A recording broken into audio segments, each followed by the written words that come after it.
I have to ask you though, because you just used the word coaching, and I'm self-proclaimed as a self-improvement coach, performance living kind of coach. But the difference between coaching, mentorship, and training, they're three different areas.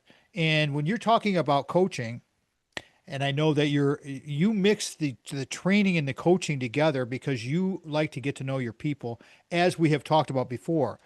That first visit when you have with a client, how important is that for people to understand the time that the trainer should be putting into you to get to know you? Because you can train someone and teach them how to lift a barbell or do a dumbbell curl or an overhead press, but it's the coaching aspect tied in with your personal training that really makes the difference. Please talk about that, Lee.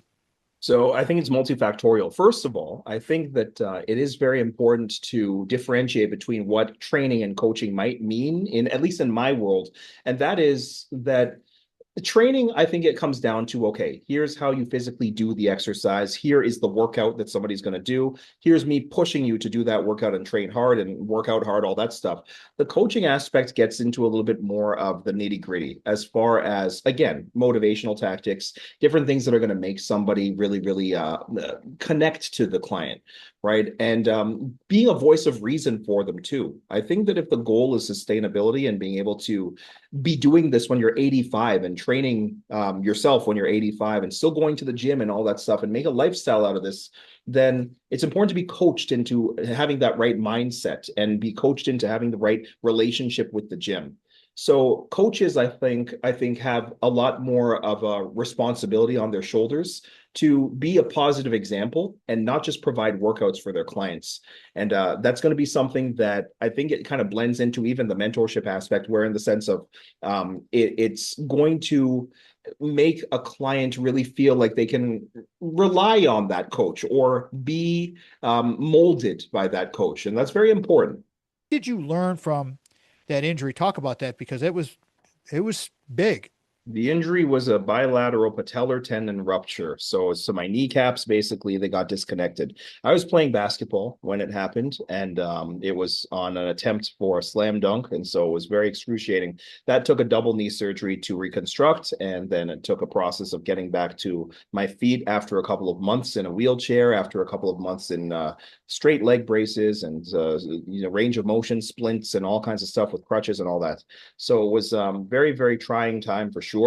And it really taught a lot because the one thing that I can look at and say is there's lemonade that can be made out of the lemons, because being a trainer in the industry and having to deal with that means that you have a lot more sensitivity toward clients who have issues, have injuries or prior surgeries or some sort of restrictions to their mobility. I was young when that happened, or I was younger when it happened, right? And if I meet somebody who's, let's say, 60 plus, and they had something similar that happened to them when they were in their 50s or their 40s, that rate of recovery and that change for them is going to be more aggressive, more drastic for them, and a lot more to recover from because of the trauma and just because of weathering, because of mileage on their bodies, because of, might be even deconditioning. Who knows? So it just made me have a little bit of a different lens through which I look at injuries and recuperation and, even program design and programming for those injuries to be respected. And so things like mobility, body weight work, stretching, all kinds of stuff like that, isometric work, different kinds of contractions. These things now played a bigger role in my own training and also in the training for clients, which is going to really help them diversify their palate first and foremost and service them really, really well. How long did it take you, buddy, to kind of get back to the new normal for Lee Boyce?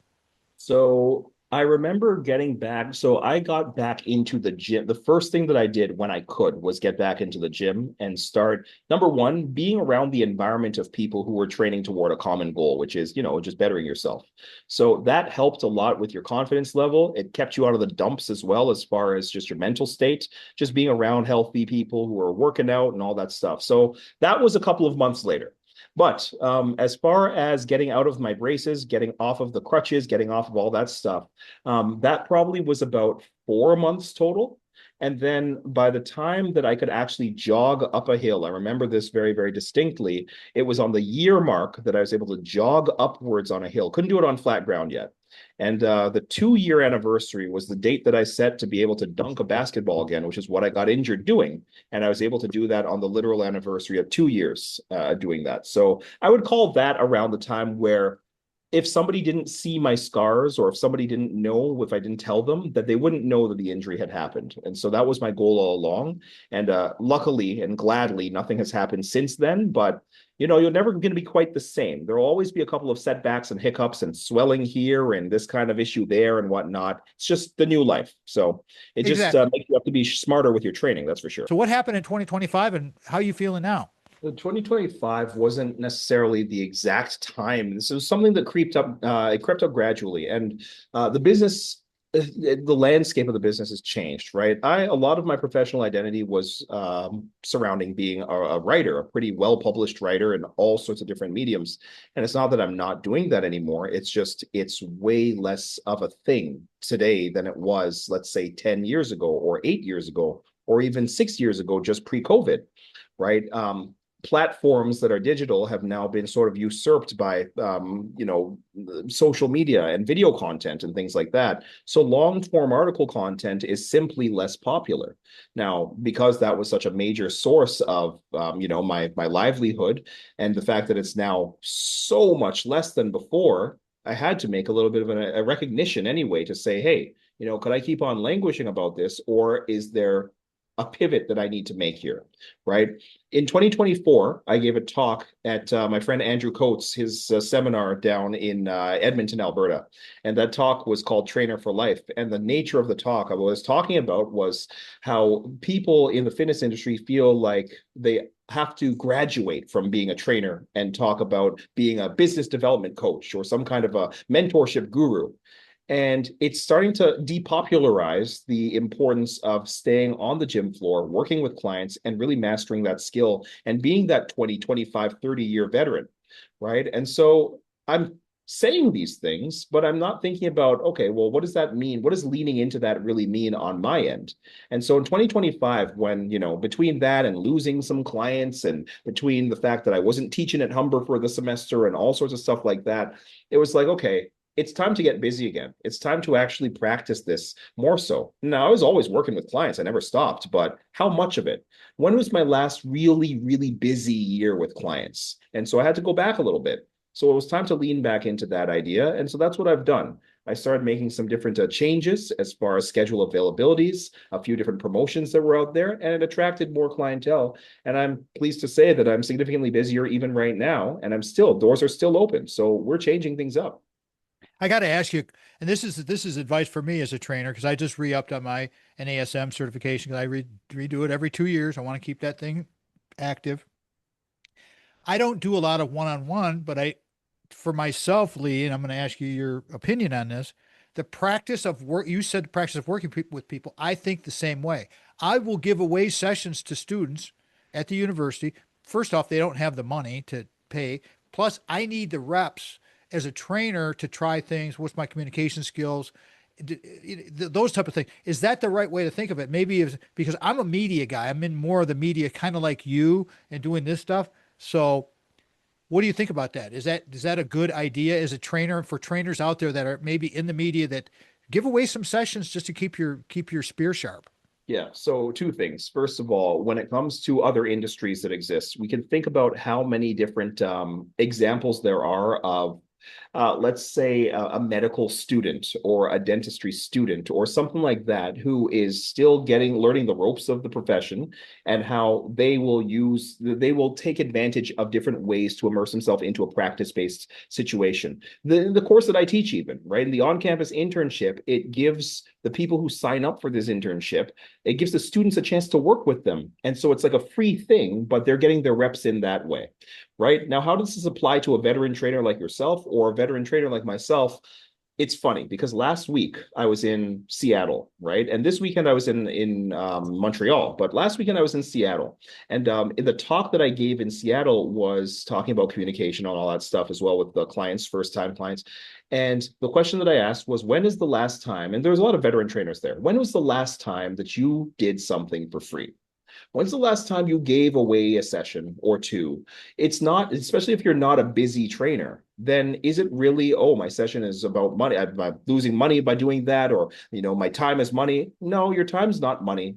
Your time is your time. It's just an hour. That's what you're giving up is an hour because you're not busy. You wouldn't have anyone to fill that session anyway.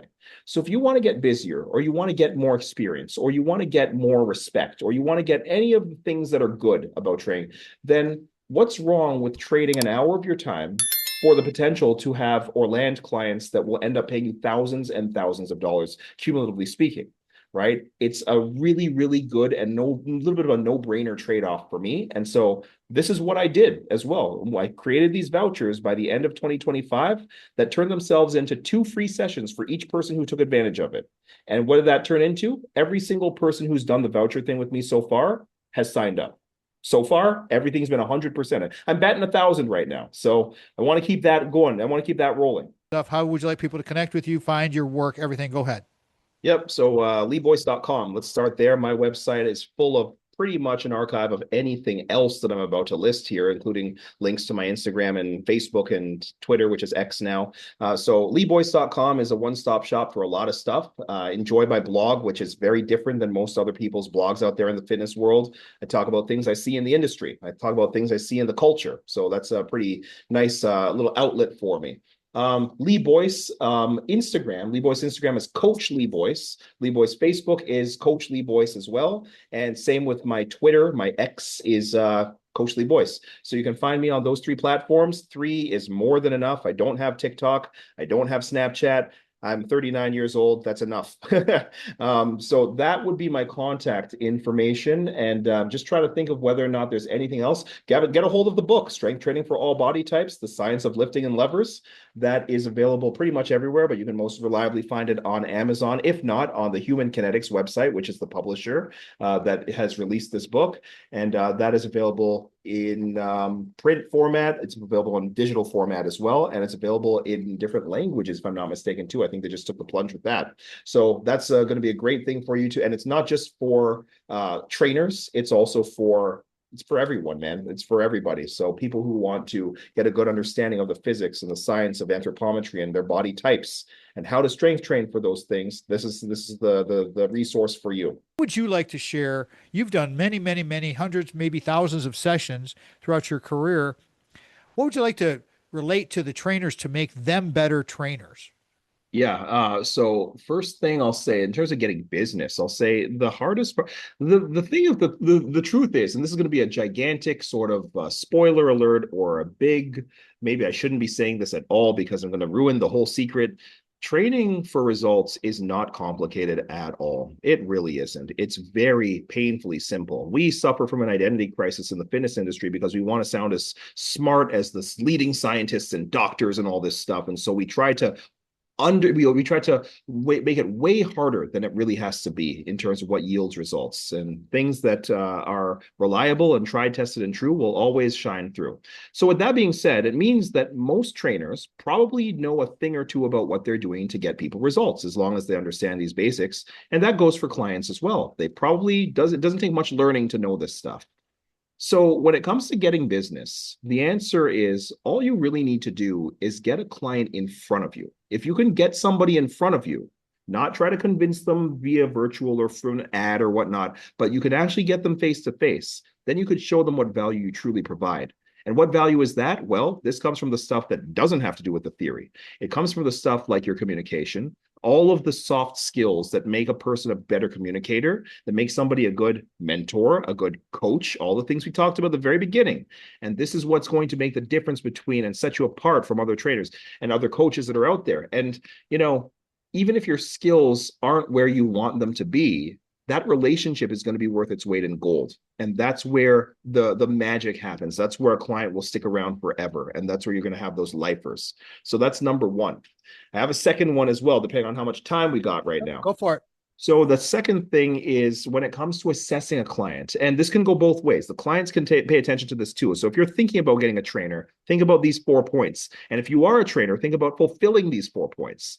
I call it, this is completely patented. I give it my own patent. This is my own proprietary information here. I call it the TEST protocol. TEST. So obviously an assessment kind of masks itself as a test for the client to see what they've got, what they're doing, right? But I also made an acronym out of it. So TEST, first line, T, trust. How much can you get a person to trust you? How much trust do you as the client have in the trainer? E, enjoyment. Are they giving a session or an assessment or something that fosters an environment that somebody actually likes being in? Is it something that's, at least in some capacity, fun, enjoyable? I liked this session. I want to spend my time working with this coach. S, safety. Are they doing things that respect your issues? Do you have injuries? Do you have chronic pain? Are you doing adjustments for your body type? Are you doing proper technique that shows that this person knows how to keep you safe? Number 3. And number 4, the final T, theory. So this is where you do have, as a trainer, one chance to flex those knowledge guns a little bit. I'm not a big using clinical terminology and all that stuff type of guy, but if there's 1 hour out of your entire existence where you do use a little bit of that to show that you knew a few things or to show you went to school for this, it would be then. Show your theory guns just a little bit to show that you do have a good handle on this and you've done it before. Those 4 pillars, if you can take care of those 4 things, you will land every client that you train. And vice versa, if you're a client and you see those 4 things, know that your trainer knows a few things about this industry. Think about that, man. People pitching these like info tools, and it's just like, but they're jacked, and they're trying to and Yeah. it's just nonsense. The product stuff is it's its own little world. And again, like, I understand that people are willing to do whatever it is to protect their brand and their business and whatnot, but sometimes it becomes egregious, and sometimes it gets to a point where they know they're selling out, and they're doing it just for the sake of earning a couple of bucks on the people who don't know any better. And the big overarching goal needs to be to increase the public knowledge of this, of just what fitness entails, which again comes back to simplicity being number one. And if we can do that, and if that means that even the influencers out there who are more focused on themselves could make it more about the clientele instead, then all of a sudden they can better filter what stuff out there is garbage and what stuff out there is actually worth investing in. So it's sort of like a dual responsibility. And more people need to know that, because I don't think much of that kind of stuff is going to go away. I just think there has to be more and more voices that call it out, and more voices that don't do it too. Give me a minute takeaway there, Lee. I have a couple of things. So first and foremost, just in the name of strength training, I'll say this is that all strength training involves lifting weights, but all weight training doesn't involve pushing your strength. So when people think about lifting weights, they think that all of a sudden, if they're lifting 5-pound dumbbells, I'm doing strength training. Not necessarily the case, right? So we have to train a proper way and play the game the proper way if we want to achieve gains in our strength. It's going to apply forces against real resistances that are fairly heavy in order to see those gains. So that's one thing. And the second thing, on the heels of working with my client this morning, I'll say, if you're intimidated in the gym, if you're scared or think that you're going to be judged, don't feel that way. The most intimidating people in the gym are the ones who are probably the most willing to help. Lee Boyce is the bomb. Hopefully everything's working really well on my recording of the video. I'm pretty sure it is. You got to look at Lee Boyce, Leeboyce, Lee Boyce, just like it sounds.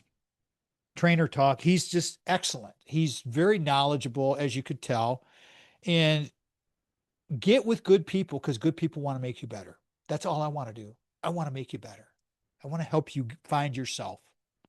Until next time, everybody, I'm Papa Tom. You've been watching, listening, doing all that stuff, subscribing to the Tom Matt Show. Thank you so much, everybody. I appreciate you very, very much. Until next time, peace out. Love y'all. Go green.